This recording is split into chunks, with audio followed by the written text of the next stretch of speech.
ijambo ry'Imana. Turasoma mu butumwa bwiza bwa Matayo. Mu butumwa bwiza bwa Matayo kuri 21, igice cya 21 n'umurongo wa 28. Turasoma tugeze kuri 32. Yego. Ijambo ry'Imana riravuga ngo, ariko ibi mubitekereza mute?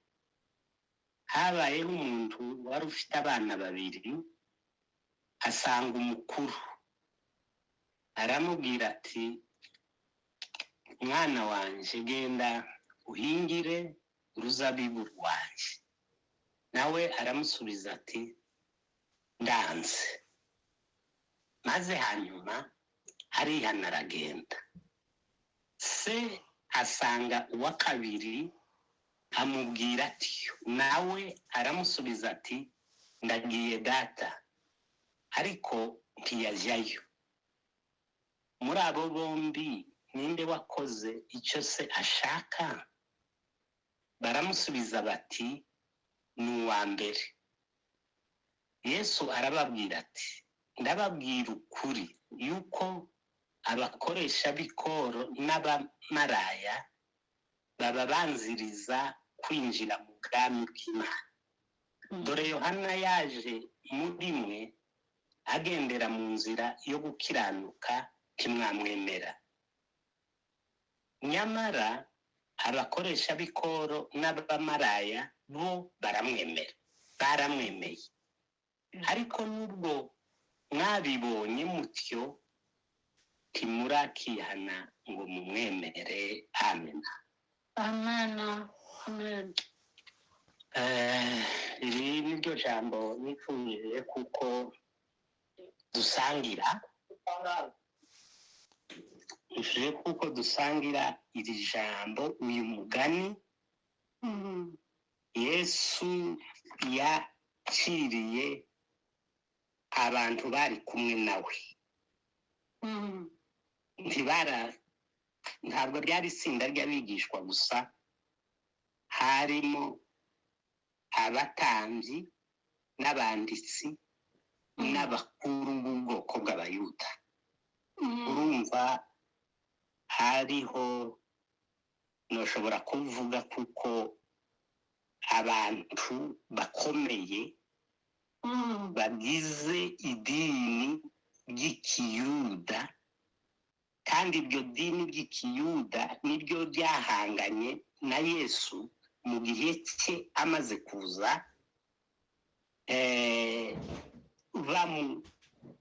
bamurwanya, bamwereka kuko atari umwana w'Imana, ariko we yari afite ubutumwa bwo kumenyekanisha ubwami bw'Imana.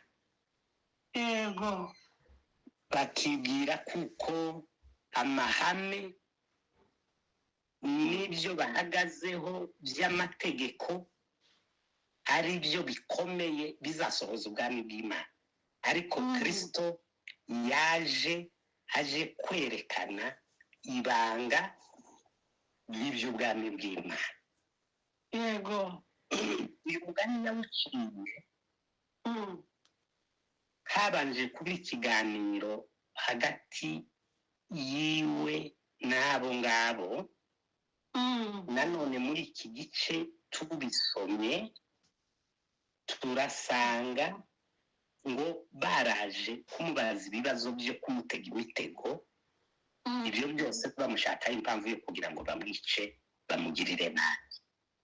Yego.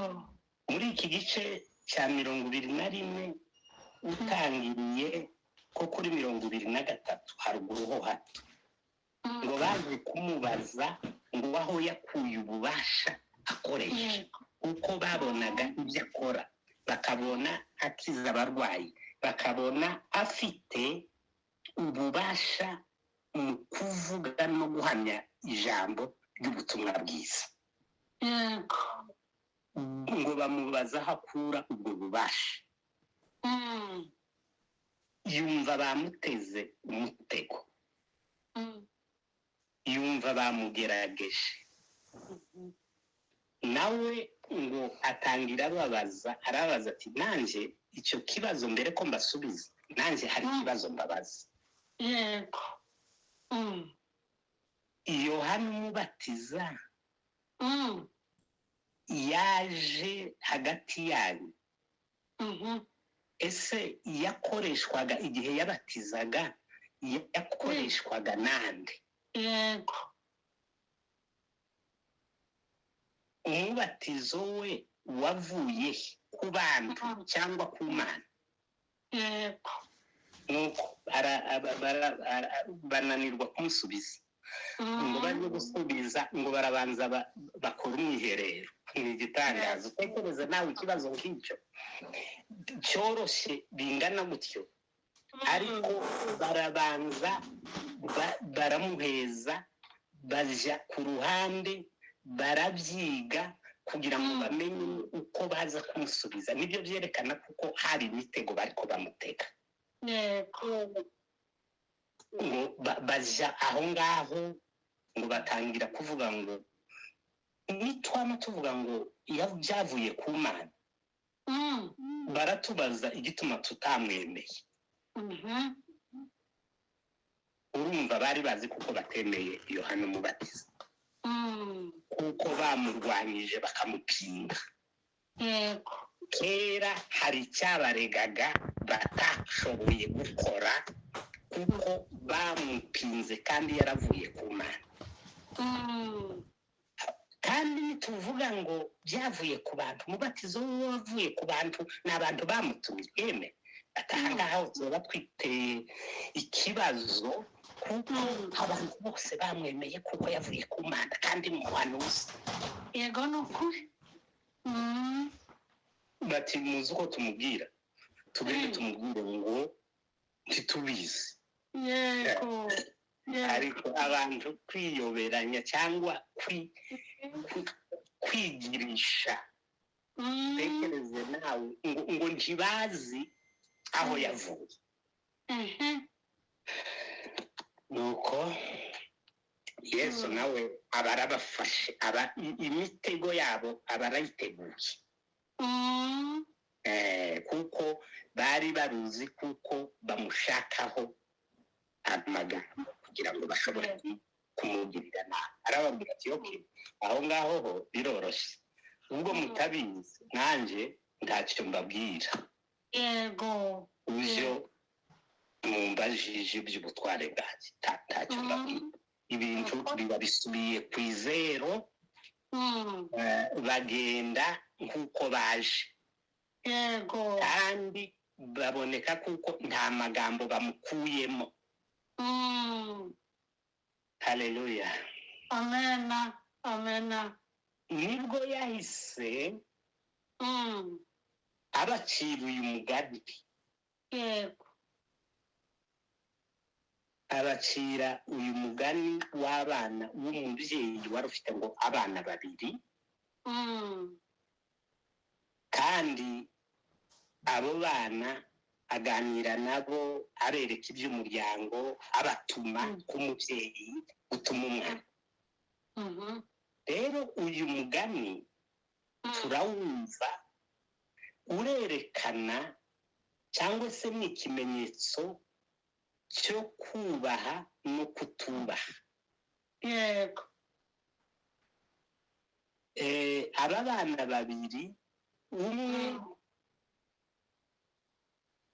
arerekana uburyo hari abantu bagambirira gusohoza ubushake bw'Imana, ariko ntibakore, ntibabushyire mu bikorwa. barabigambirira, barabifite mu mitima, ariko ntibabikora. yego uwo ni umwana wa kabiri washoboye kuvuga ngo aragenda, hanyuma ntiyagenda. icya kabiri ni uko umugani werekana abantu babanza nko gusuzugura cyangwa se guca amazi itegeko ry'Imana, ariko nyuma bakisubiramo bagakora icyo Imana ishaka. Uko ni ukuvuga ngo baba bicujije bakisubiraho. Yego. Uyu mugani werekana gushyira mu bikorwa ibyo tuvuga, kuko uko kubishyira mu bikorwa biruta kubivuga mu magambo tuvuga ariko ntituyakurikize. Yego.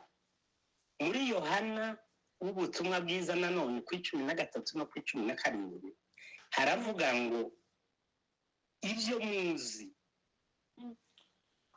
ibyo nimumenye ibyo ngo murahirwa niba mubikora.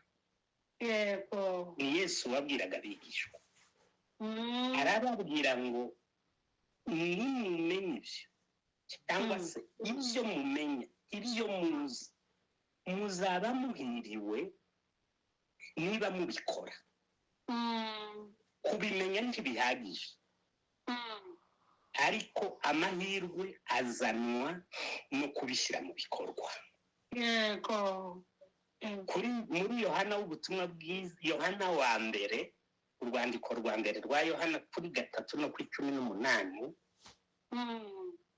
Yohana yaranditse aravuga ngo bana bato, twe gukundana urumamo mu magambo cyangwa ku rurimi, Yego.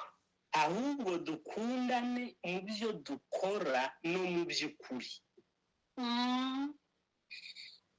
Ibi birerekana kuko hari urukundo rw'amagambo hakaba n'urukundo rwo mu bikorwa. Urwo rukundo rwo mu bikorwa nirwo rukundo rw'ukuri. Amen. Rero urukundo rwacu ku Mana rugomba kuba urukundo rwo mu kuri, urukundo rwo mu bikorwa. Yego. Ruduhesha gushyira mu bikorwa ibyo tugambirira cyangwa ibyo tuvuga. Yego. Ni urukundo rwo mu mutima. Haleluya. Ni Amen. urukundo rwo mu mutima, ni urukundo rw'ubusabane bwiza bwacu n'Imana. Wa muririmbyi uwo muzo gushimisha 108 yaravuze ngo nzi ndi umukristo ngo wo mu mutima, kuko ngo nsigaye nkunda Kristo Imana ishimwe. yapfuye azize njyewe wese nabuzwa kumukunda. Amen. Ngo umukristo wo mu mutima. Uyu mwana wa mbere yanze kubabaza se, yanze kumuhemukira, yashoye ubumuntu bwe cyangwa se amarangamutima ye ngo anezeze uwamubyaye, kuko amukunda. Yashatse kumubabaza, nicyo cyamuteye kwisubiraho akihana akagenda gukora ubushake bwa se yari yamubwiye. Yego. Yego. Ikibazo si ukubanza gutekereza nabi cyangwa se si ukubanza gukora nabi. Ikibazo ni ukutimenya no kutamenya kuko wakoze nabi ngo numara wisubiraho wihana. Yego, uyu nguyu yabanje kuvuga ngo ndazi, hanyuma aratekereza, aravuga ati ariko ibi mbikoreye iki kweli? Umubyeyi wanjye mutenguhe muhemukire bigeza arihana. Ariko kwihana kwe ntiyagiye ngo avuge amagambo ngo avuge ngo ndagiye sinzongera. Yabanje aragenda ajya gukora icyo bamutegetse. hanyuma ibikorwa byonyine bishobora kwivukira kwerekana ko umuntu yihariye kandi yisubiyeho.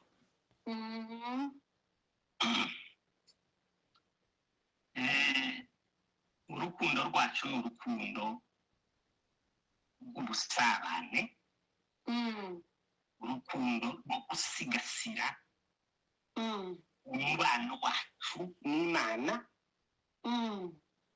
urukundo ruduhesha bose kumva kuko dufite ubuhuze cyangwa se duhujijwe mu marelasiyo yacu, duhujijwe n'Imana yacu, mu rukundo rwo mu mutima, mu rukundo rw'amarangamutima. Yego. Hari urugero rw'umuntu umuntu twaganiriye, twarimo tuganira n'umuntu dutahura tubona kuko hari abantu kugira ngo babone ubukire, babone ubutunzi bw'isi, bakoresha ubupfumu, imiti, amadawa, yewe bagenda mu bigirwamana. Noneho tubiganiriye ndamubaza mbese ariko abantu baza bagenda gushaka ubutunzi mu zindi nzira bidaciye mu nzira yo kubushakira mu Mana, ubwo se baba batekereza kuko hanze cyangwa se mu bigirwamana ariko kuko hari ibisubizo biruta ibyo mu Mana kugira ngo umuntu abone icyo ashaka, abone icyo yifuza? Waje kunsubiza arambwira ngo iby'Imana biza biboneka ariko biza bitinze, naho abagenda bashaka izindi nzira z'ubutunzi, bashaka kugira ngo batunge baca muri izo nzira zindi, baba bashaka ibyavuba, ibyihuta. Yego. Ati niko bimeze. Numva ko iyo ngiyo niyo mpamvu izituma abantu bagenda mu bigirwamana, mu bupfumu n'imiti yo kugira ngo bashake ubutunzi. Noneho ndamubwira nti okay, ibyo ngibyo wenda baba bafite irezo, baba bashaka ibiza vuba, ariko iby'Imana niba binatinda, biratinda ariko kandi bigahoraho, bigatinda nyine no kuba bitunze, bikabagumaho, bikaramba, urakoze, bikaramba. Ariko iby'ab'isi uko biza vuba ni nako bitamuruka nk'umutsi. Yego, ni ukuri. Biza bijyana na bene nyirabyo. Ashobora kubaho imyaka yiwe abifite, ariko yamara kugenda ugasanga byatamurutse, abana biwe ntabyo basigaranye, ugasanga ababirazwe ntababirazwe. Ni ukuri. Hari ukuntu Satani aza afata abantu mu bwenge akabakoresha ibidakwiriye gusa kugira ngo kubera inyungu z'iby'isi. Ibyo ngibyo rero bigatuma abantu bafata habiri, ari ibiruma habiri, ugasanga bari mu nzira y'Imana, ugasanga bari mu nzira y'ibigirwamana, ariko si rwo rukundo rw'Imana, si rwo rukundo rwacu ku Mana.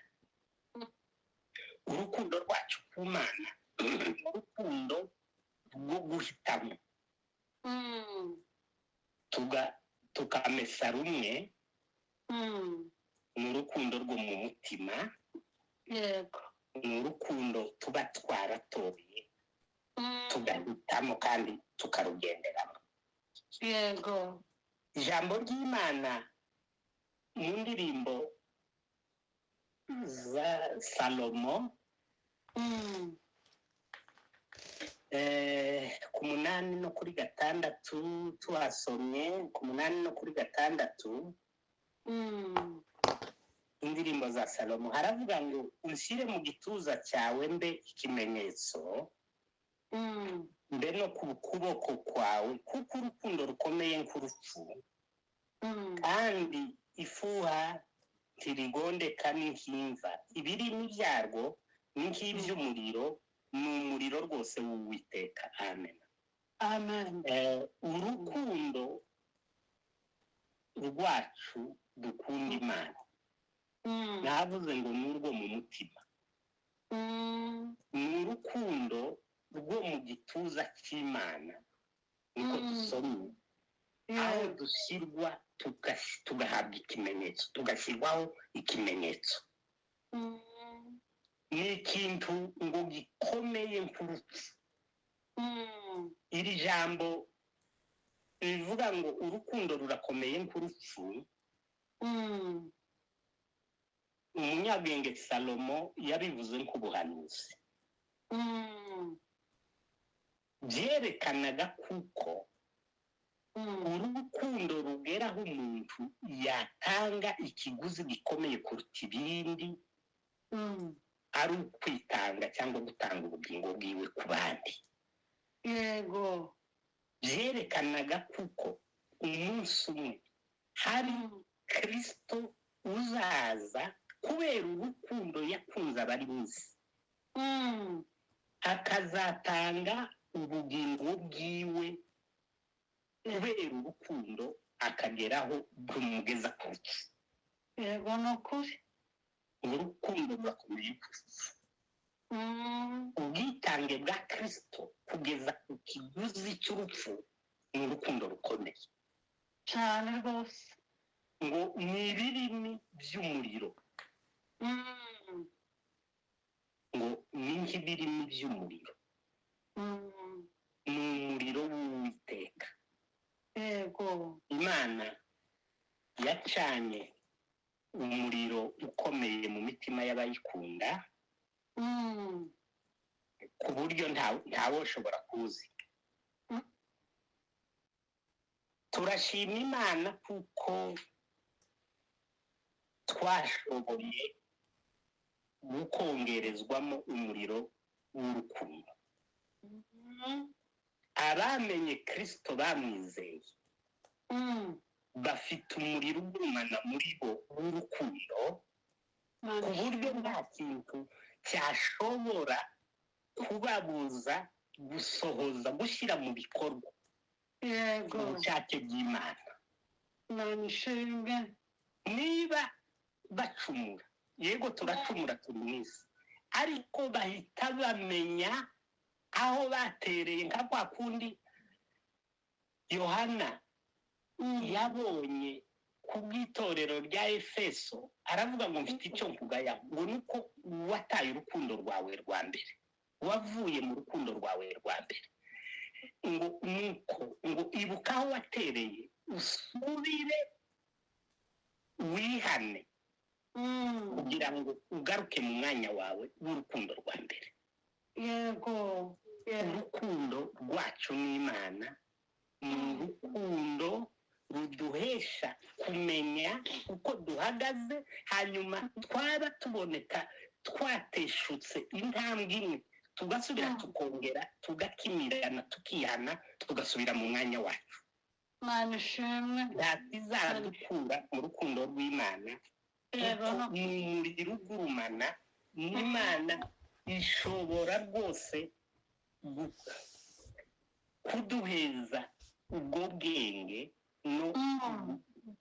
no gutahura inzira zacu kugira ngo tumenye kuko tugihagaze neza mu rukundo.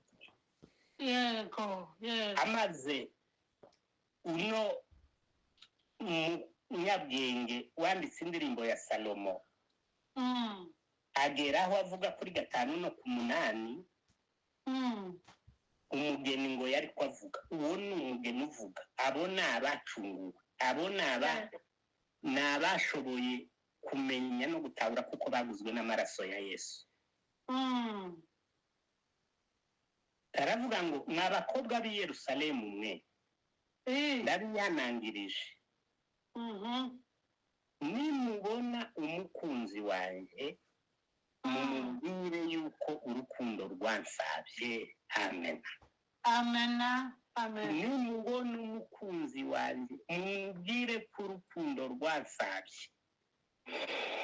Urukundo rw'Imana rwasabye imitima yacu kubwo kuba twaramenye Imana, kubwo kuba duhagaze muri yo, twaramwakiriye mu nzira yo kwizera tukihana, Imana igacana umuriro w'urukundo muri twe.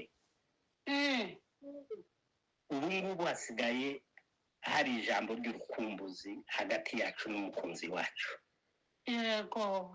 Ijambo ry'urukumbuzi riduhesha kwahagizwa no kubona uwo munsi no kugira ngo tuzashobore kugeraho amaze tumubone. Nimubona umukunzi wanjye, ubu ngubu abera bagezaho nta kindi bakora keretse kwifuza uwo munsi no kuvuga ngo uzaza ryari mucunguzi, kugira ngo wime bwa bwabo, kugira ngo twishime, kugira ngo turahurwe muri iyi si tuve mu kaga kayo. Bene data, Imana yacanye umuriro, ibirimi by'umuriro, ibirimi by'urukundo rw'Imana muri twe, ku buryo ntibyashoboka, ntibyatwemerera, ntibyaba bikitwemereye yuko dukimirana ngo usange turavangavanga iby'isi n'iby'umwuka. Tugeze ahantu ho kumaramaza, tugeze ahantu twamaze gufata umusimamo bitagishobotse kuko dusubira inyuma. Aho ngaho niho uwera uwacunguwe wese ahagaze, kumva kuko Imana yacanye umuriro, ibirimi by'umuriro bigurumana byaka muri we, kandi arinze gusa wa munsi wo kuzashurwa ubwiza bw'abana b'Imana. Amen. Imana idufashe, Imana tuganze. Ni ukuri iri jambo ry'aba bana babiri riduheze gutekereza cyane. Tumenye kuko ishingiro ry'urukundo rwacu ku Mana nuko icya mbere nuko tuzi ko twari abo gucirwaho iteka, ariko ubuntu nibwo bwadukijije, turizera, turihana. Iryo jambo ryo kwihana rikwiriye kuba riremereye mu buzima bw'umukristo. Kwizera kuzana kwihana. Ijambo rya kabiri ni urukundo rw'inyiturano, kuko dutwara mu mitima yacu ugutahura no kumenya neza, kurekoneta, kumenya neza kuko Kristo ari we wabanje kudukunda, noneho twebwe urukundo tumukunda ni urukundo rw'inyiturano kuko ari we wabanje kudukunda. Nicyo gituma bikomeye cyane kwitura uwundi ubuzi icyo yakoze kuko ari cyo gikomeye, ugahagarara aho ngaho muri urwo rukundo. Icya gatatu ni umuriro w'Uwiteka utapfa kuzima gusa, ntacyo wuzimya. Nicyo gituma n'intumwa igihe cya Yesu, kuko bari barasogongeye bakamenya urukundo rw'Imana, byagezaho nabo babizira bagatanga ikiguzi kiruta ibindi cyo guhara amagara yabo yego kugira ngo ubutumwa bwiza butere imbere. natwe duhagarare muri uwo mwanya tumenya kuko urukundo rw'Imana n'umuriro utashobora kuzimywa n'ibibazo, utazimywa n'ikintu icyo ari cyo cyose cyo muri iyi si, kuko urukundo rw'Imana rwasabye imitima yacu. Imana ituganze, Imana ibane natwe. Imana ni iri jambo yashyize mu mitima yacu, bene data turyakire kandi tumenye kuko urukundo rw'Imana rukomeye, tuzaruhoremo kandi umunsi umwe tuzamubona. Imana ituganze kuri iryo jambo.